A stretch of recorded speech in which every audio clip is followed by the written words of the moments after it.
আমার একটা সৎ বোন ছিল, নাম অনিমা। আমার বোন বাসা থেকে 1 কিলোমিটার দূরে থাকত। একদিন আমাদের বাসায় আমার সৎ বোনকে বেড়াতে নিয়ে আসলাম। তারপর এক রাতে যা ঘটল তা শোনার পর তোমরা থমকে যাবে। তার আগে আপনারা যদি আমার এই ছোট্ট চ্যানেলটির নতুন দর্শক হয়ে থাকেন তাহলে চ্যানেলটি সাবস্ক্রাইব করে সাথে থাকবেন। তো বন্ধুরা, মূল ঘটনাটি বলি। আমি কোনোদিন বাবাকে মায়ের গায়ের উপর হাত তুলতে দেখিনি। আজ হাত তুললেন। আমার মাকে বাবা আজ মারলেন, কিন্তু মায়ের চোখে পানি নেই। রাগে দাঁতে দাঁত চেপে কিডমিট করছেন।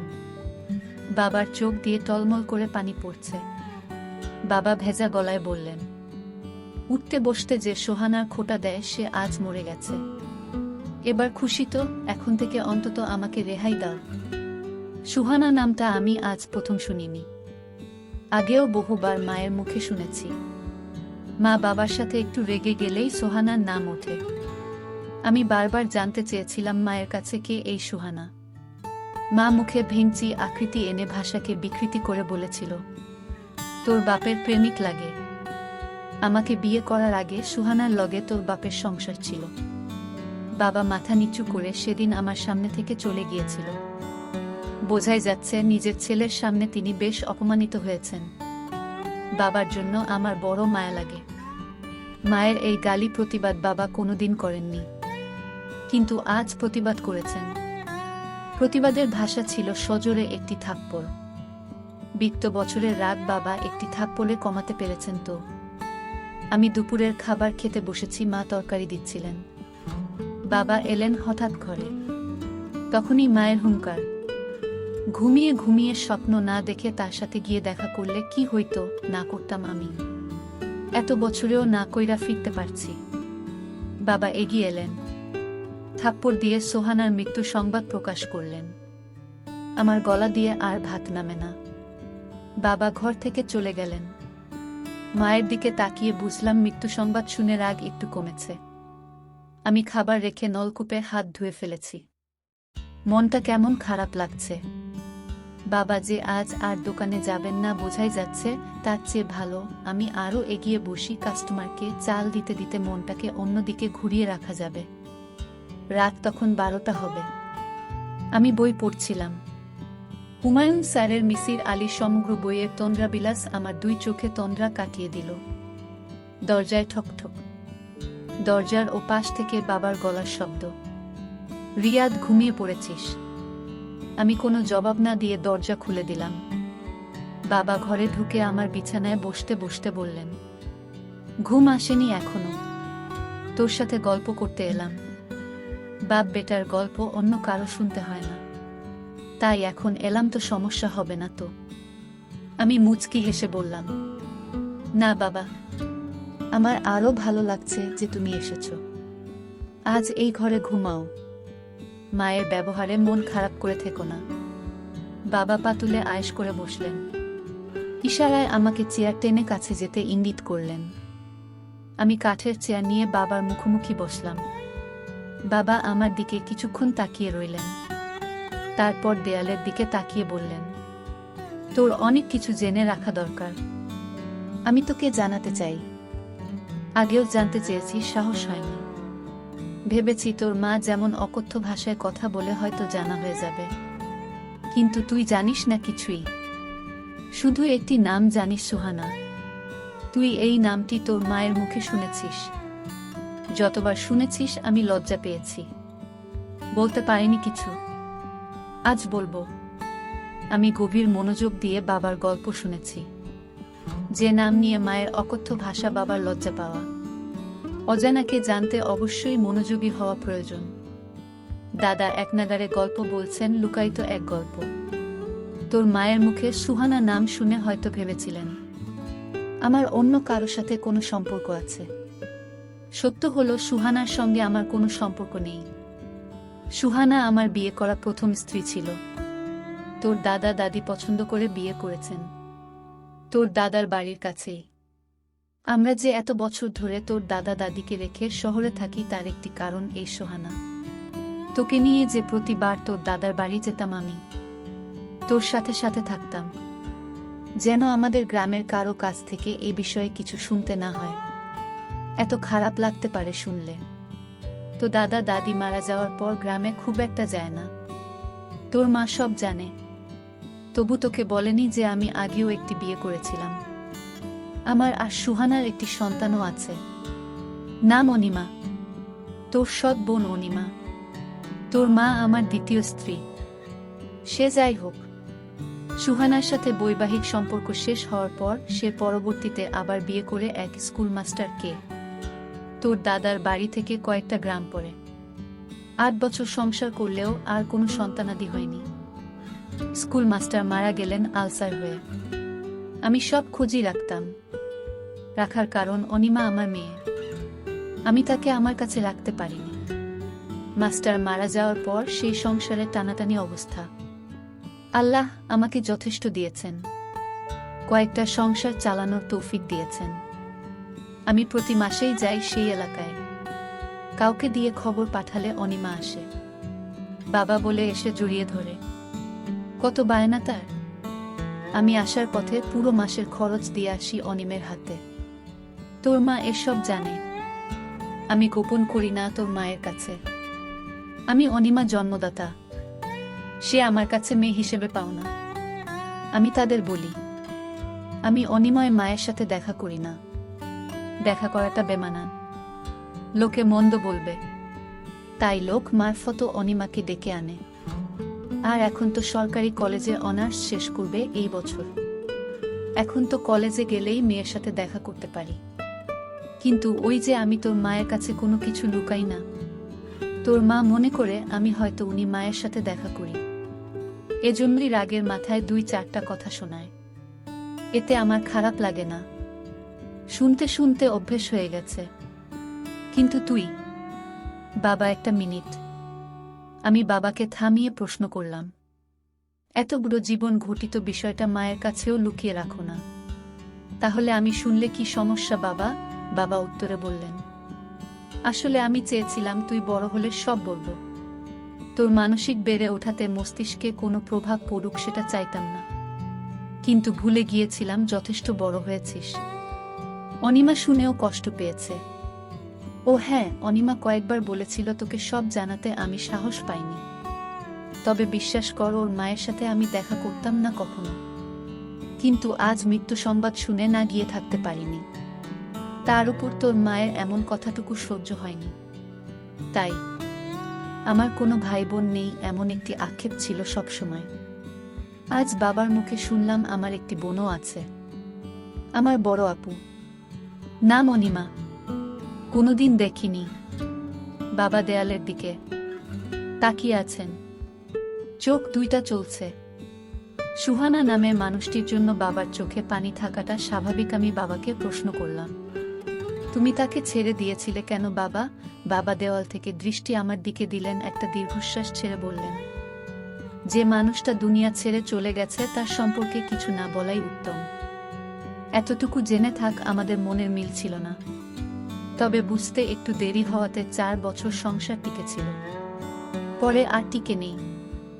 সে অনিমাকে নিয়ে গেছে। আমার কাছে কোনোভাবেই রাখতে পারিনি। জোর করলে হয়তো পারতাম। আইনে গেলে অনিমাকে রাখতে পারতাম। থানা পুলিশ করে কোর্টে গিয়ে এত সব করতে ইচ্ছে হয়নি। আমি কিছু বলতে যাব তার আগেই বাবা কিভাবে যেন প্রসঙ্গ পাল্টে ফেললেন। আমাকে উদ্দেশ্য করে বললেন, মেঘনা দিয়ে এক ট্রলার ভর্তি ধান আসার কথা। মুন্সিগঞ্জ বাজারে পরিচিত পাইকারদের থেকে কিনেছি। সন্ধ্যায় আসার কথা। রাত 9টা অবধি বসেছিলাম, আসেনি। দোকানের ওদের কাছে নাম্বার আছে। সকালে আরও এগিয়ে একটু খোঁজ করিস তো। আসলে রসিদ দেবে, টাকা দিয়ে দিস। কথাটুকু বলে বাবা উঠলেন। উঠে সাথে সাথে চলে গেলেন না। একটু দাঁড়িয়ে থেকে আবার বললেন, রাত 1টা বেজে যাচ্ছে। জেগে থাকিস না, ঘুমিয়ে পড়ো। সকালে দোকানে যাবি। বাবা ঘর থেকে বেরিয়ে গেলেন। আমি চেয়ার আগের জায়গা নিয়ে এলাম। আজ আর তোমরা বিলাস পরে শেষ করা হবে না। বিছানায় গা এলিয়ে দিলাম। ঠিক 1 সপ্তাহ পরে বাবা হঠাৎ মারা গেলেন। আমি দোকানে ছিলাম। খবর পেয়ে ছুটে এসেছি বাড়িতে। বাড়ি ভর্তি মানুষ। কেউ মারা গেলে পরিচিত সবাই শেষ দেখা দেখতে আসে। মা বিলাপ করে কান্না করছেন। মায়ের মুখে শুনতে পেলাম, সকালে শুধু বলেছিলেন বুকটা ব্যথা করে, না ভেবেছেন খাওয়ার পর হয়তো এমনিতেই ব্যথা করছে। তাছাড়া ব্যথা তো ওটা বেশিও না। কিছু না বলে বাবা দুনিয়া ছেড়ে চলে গেলেন। আমার মাথার উপর বট গাছের ছায়া ছিলেন। নিজেকে খুব অসহায় লাগছে। এত বড় পৃথিবীতে নিজেকে একা লাগছে। আমার দুই চোখ বেয়ে অঝরে পানি পড়ছে। সান্ত্বনা দিতে এগিয়ে এলেন এলাকার কয়েকজন। মানুষের সামনে কান্না করাটা অন্য সময় হলে লজ্জাকর পরিস্থিতি হতো, কিন্তু এখন লজ্জা লাগছে না, শুধু পানি পড়ছে। এক এক করে সব আত্মীয় স্বজন এলো। শেষ বিদায়ের আয়োজন চলছে। কবর খুঁড়তে লোক গেছে কবরস্থানে। এ যেন এক অনুষ্ঠান চলছে, শেষ বিদায়ের অনুষ্ঠান। বাবা মারা যাওয়ার মাস পেরিয়ে যাচ্ছে। আমি আটতে বসে আছি। বাবার অবর্তমানে দায়িত্ব বেড়ে গেছে। হঠাৎ আমার অবচেতন মনে খানিকটা ধাক্কা লাগলো, অনিমা আমার একটা মাত্র বোন। তাকে তো খবর দেওয়া হয়নি। আমার কাছে তো ফোন নাম্বারও নেই। বাড়ি ও চিনি না, কোনো গ্রামে থাকে। বাবাকে শেষ দেখা হয়নি তার। এটা তো তার প্রতি মস্ত বড় অন্যায় হয়েছে। মায়ের কাছে কি তাদের বাড়ির ঠিকানা আছে? না, মাকে কিছু বলা যাবে না। দাদার বাড়ির কেউ কি জানে? ভাবতে ভাবতে হঠাৎ মনে পড়ল, বাবা বলেছিলেন অনিমা আপু ঢাকা সরকারি কলেজ থেকে অনার্স শেষ করবেন এই বছরে। আমি বসা থেকে উঠে দাঁড়ালাম। একটা বন্ধু ভুল হয়ে গেল। আপুকে বাবার মৃত্যু সংবাদ জানানো দরকার ছিল। ঢাকা সরকারি কলেজের দক্ষিণ দিকে অনার্স ভবন। আমার পরিচিত কেউ নেই এখানে। অনার্স ভবনের সামনে অনেকেই আছে। আমি এগিয়ে গেলাম। সবাই বয়সে আমার বড়। একসাথে ৩২ জন কথা বলছে দাঁড়িয়ে। আমি গিয়ে সালাম দিলাম। জানতে চাইলাম অনার্স শেষ বর্ষের অনিমা নামের কাউকে চিনে কিনা। সাথে সাথে একজন ডান দিকে তাকিয়ে একটু গলা উঁচিয়ে বলল, এই অনিমা তোকে কেউ খুঁজতে আসছে। আমার চোখ দুইটা যেন অপেক্ষা সইছে না। কেউ একজন এগিয়ে আসছে। আমার বয়সে বড় হতে পারে। তার বয়স আনুমানিক ৩০। দেখতে খুবই সুন্দর।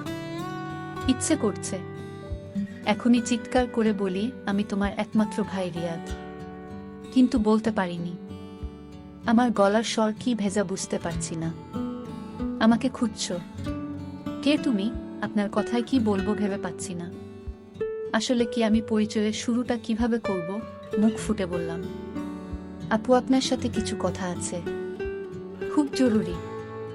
একটু এদিকে আসবেন। অনার্স ভবনের সামনে দূর্বা ঘাসের শীতল পাটির মতো বিছানা পাতা। আমি আপুকে নিয়ে একটু আড়ালে গেলাম। আপুর কৌতূহলী চোখ। হঠাৎ বললাম, আমি দুপুর থেকে এসেছি। আমার নাম রিয়াদ। কথাটুকু বলে আপুর দিকে তাকালাম। আপু নির্বাক, চোখের পলক পড়ছে না। চোখ দুইটা ভিজে উঠল আমার সামনে। আর একটু এগিয়ে এসে আপু বলল, তোমাকে দেখার ইচ্ছে ছোটবেলা থেকে। আমার একটা ভাই আছে, আর তাকে আমি কখনো দেখিনি। এই কষ্টটা আমার অনেক বছরের। কত বড় হয়ে গেছো তুমি। আমার দৃষ্টি নিচের দিকে। ইচ্ছে করছে নিজের চোখের সাথে যুদ্ধ ঘোষণা করি। আমার চোখ থেকে এখন যেন কোনো পানি না পড়ে। আমি চেষ্টা করে যাচ্ছি আটকাতে আটকাতে, আর পারলাম কই। এরই মধ্যে আপু আবার বলল, বাবা মারা যাওয়ার দিন গিয়েছিলাম তোমাদের বাড়িতে, আর আওলাদ নামের কেউ একজন ফোন করেছিল। তোমাদের বাড়ির ঠিকানা নিয়ে গিয়েছিলাম। ২০ মিনিটের মতো ছিলাম। সবাই কান্না করছে। মানুষের ভিড়ে আমিও বাবার মুখখানি শেষবারের মতো দেখে নিয়েছি। দেখে কান্নাও করেছি। কিন্তু কেউ জানে না আমি কে। তোমাকে খুঁজেছি, জিজ্ঞেস করিনি কারো কাছে। বাবার কাছে শুনেছিলাম তোমার নাম। কেউ একজন বলছে রিয়াদ কাপড় কিনতে গেছে। আমি আর সেখানে থাকিনি, চলে এসেছি। মাথা তুলে তাকাতে খুব ইচ্ছে করছে, কিন্তু চোখের পানি লুকাতে পারবো না। আপু আমার চোখের পানি মুছে দিচ্ছেন। বড় বোনের বুঝি এত মমতা থাকে, এত দাম থাকে? আপু আমার চোখের পানি মুছে দিয়ে বললেন, তুমি ছোট হলেও এখন তোমার দায়িত্ব অনেক। মায়ের দিকে খেয়াল রেখো। আমি বাড়ি থেকে আসার সময় 20,000 টাকা নিয়ে এসেছি। পকেটে হাত দিয়ে টাকাটা বের করে আপুর হাতে দিয়ে বললাম, আমি এখন আর ছোট নেই আপু, অনেক বড় হয়েছি। মায়ের খেয়াল যেমন রাখতে পারবো তেমনি আপুর জন্য এই ভাইটি আছে। আপু একটু চমকালেন বোধ হয়। তারপর টাকাটা আমার হাতে দিয়ে বললেন, আমি তোমার চেয়েও বড়, এখন আমার টাকা লাগবে না। মামার বাড়িতে থাকি এখন। আমি টাকা ফেরত না নিয়ে বললাম, টাকা নিতেই হবে আপু, সব দায়িত্ব এখন থেকে তার ভাইয়ের। বাবা শুধু আমার একার নয়, তোমার বাবা। তোমার অধিকার আছে, আমাকে শুধু আপু ডাকতে দিও, বঞ্চিত করো না। অনার্স ভবনের সাক্ষী হচ্ছে 2 ভাই বোনের চোখ থেকে গড়িয়ে পড়া পানি। সামনে এগোচ্ছি, আর থেকে যেতে হবে, আরব থেকে বাড়িতে না, কয়েকদিন ধরে মনোহরা থাকে। মায়ের কাছাকাছি থাকাটা দরকার, গল্প করা দরকার। সব দায়িত্ব এখন আমাকে পালন করতে হবে। রিকশায় উঠে কিছু দূর এসে পেছন ফিরে দেখি আপু তখন আমার চলে আসা দাঁড়িয়ে দেখছে, যেন ভাইকে বিদায় দিতে মন যাচ্ছে না। তার কিছুদিন পর আমি আপুকে বললাম, আপু তোমাকে আমাদের বাড়িতে নিয়ে যেতে আসলাম, কিছুদিন আমাদের বাড়িতে চলো, একটু ঘুরে ফিরে আসো, ভালো লাগবে তোমার। আমি আর না করলাম না। আমি বললাম, আমি তোমাদের বাড়িতে গেলে তো মা আম্মা অর্থাৎ আমার সৎ মা আমাকে দেখে সহ্য করতে পারবে না।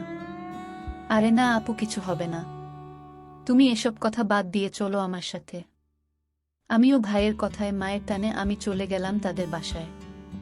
আমাকে আমার সৎমা দেখে মুখটা কেমন যেন আধার করে ফেলল।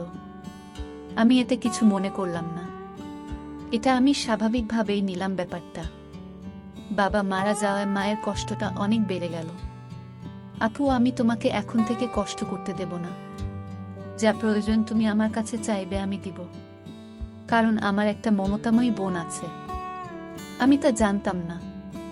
আমার বাবার মৃত্যুর কিছুদিন আগে আমার সাথে বলেছে তোমার কথা, তাই আমি জানতে পারলাম যে আমার একটা বোন আছে।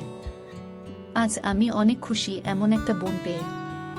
আমার মা আমার সাথে বলতো তোর কোনো ভাই বোন নেই, কিন্তু বাবা আমাকে মৃত্যুর আগে বলে গেল বাবা এতটা দায়িত্বশীল ছিল যে আমাকে কোনদিন কষ্ট কি জিনিস বুঝতে দেয়নি। যেন আপু আমার মা আমার বাবাকে প্রতিদিন কত কথা বলতো। এর একটাই কারণ, বাবা তোমার সাথে দেখা করতো, তাই এটা বাবা আমাকে বলে গেছে। বাবা কোনোদিন মায়ের কথায় রাগ করেনি। এসব গল্প করছিলাম, হঠাৎ মায়ের ডাক পড়ল, কি রে তোরা খাইতে আয়। আমার টেবিলে গিয়ে বসে দুপুরের খাবার শেষ করলাম। তারপর আমার রুমে আমার শ্রদ্ধেয় বড় বোনকে নিয়ে সুখ দুঃখের গল্প করছিলাম অনেকক্ষণ ধরে। আমার মা চাইতো না আমি আমার বোনের সাথে গল্প করি, বোনকে লেখাপড়া করার জন্য সাহায্য করি। আমার মা আমাদের দুজনেকে গল্প করতে দেখে। পাড়ার মানুষকে নিয়ে আসলেন আর বললেন, দেখো তোমরা সবাই আমার ছেলেকেও অনিমা জাদু করে ফেলেছে। আমার ছেলে আমার কোনো কথাই শোনে না। আগে শুনো তো, আমি মাকে বললাম না তুমি এ কি বলছো, আমার বোনকে তুমি এত মিথ্যা অপবাদ দিচ্ছে। মা তুমি এতটা নীচ হতে পারলে কিভাবে? আমি আমার শ্রদ্ধে বড়ই বোনকে নিয়ে আসলাম আমাদের বাড়িতে কিছুদিন বেরিয়ে যেতে, আর তুমি কিনা আমাদের মিথ্যা অপবাদ দিচ্ছ। তোমাকে মা বলতে আমার ঘৃণা করছে। মা, আমরা ভাই বোন, আমরা রুমে বসে বাবা আর তোমার জীবন কাহিনী নিয়ে আলোচনা করছিলাম, আর তুমি কিনা গ্রামের মানুষকে বলছো আমার বোনের সাথে। না মা, আমার ভাবতেই পারছি না। গ্রামের মানুষও কুসংস্কারে বিশ্বাস করত, আর তাই তারা ভেবে নিল আমার বোনের সাথে কিছু একটা হয়েছে। তারপর আমি গ্রামের মানুষের সামনে কেঁদে কেঁদে বললাম, আপনারা প্লিজ আমার মায়ের কথা বিশ্বাস করবেন না। আমার বোন বলতে লাগল, আমি একটা শিক্ষিত মেয়ে, আমার মরা বাবার কসম। সে আমার ছোট ভাই, তাকে নিয়ে আমি অন্য কিছু ভাববো, এটা আপনারা কি করে ভাবলেন? আমার কথা শুনে গ্রামের মানুষ বিশ্বাস করল। আমাদের কেন মিথ্যা অপবাদ দিল? আর গ্রামের মানুষও জানত আমার মা বাবার সাথে প্রতিদিন ঝামেলা করত, অথচ বাবার কোনো দোষ ছিল না। তাই গ্রামের মানুষ খুব সহজেই আমার বোনের কথা বিশ্বাস করে নিল। তার জন্য গ্রামের মানুষের আমাকে শাস্তি হিসেবে 2 মাসের জেল খাটতে দিয়েছিল। প্রিয় বন্ধুরা, আজকের গল্পটি কেমন লাগলো তা অবশ্যই কমেন্ট করে জানাবেন। আর এরকম ভিডিও পেতে আমাদের চ্যানেলটিকে সাবস্ক্রাইব করে পাশে থাকবেন। ধন্যবাদ।